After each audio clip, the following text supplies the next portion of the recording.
ഇന്ത്യയുടെ മഹാനായ മനുഷ്യസ്നേഹി എന്ന് രവീന്ദ്രനാഥ ടാഗോറിനെ വിശേഷിപ്പിച്ചത് ആരാണ്? ഇന്ത്യയുടെ മഹാനായ മനുഷ്യസ്നേഹി എന്ന് രവീന്ദ്രനാഥ ടാഗോറിനെ വിശേഷിപ്പിച്ചത് ജവഹർലാൽ നെഹ്റുവാണ്.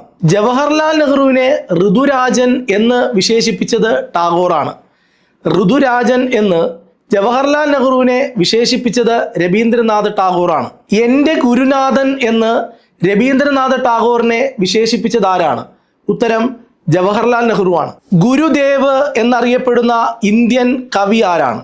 ഗുരുദേവ് എന്നറിയപ്പെടുന്ന ഇന്ത്യൻ കവിയാണ് രവീന്ദ്രനാഥ ടാഗോർ. അദ്ദേഹത്തെ ഗുരുദേവ് എന്ന് വിശേഷിപ്പിച്ചത് ഗാന്ധിജിയാണ്.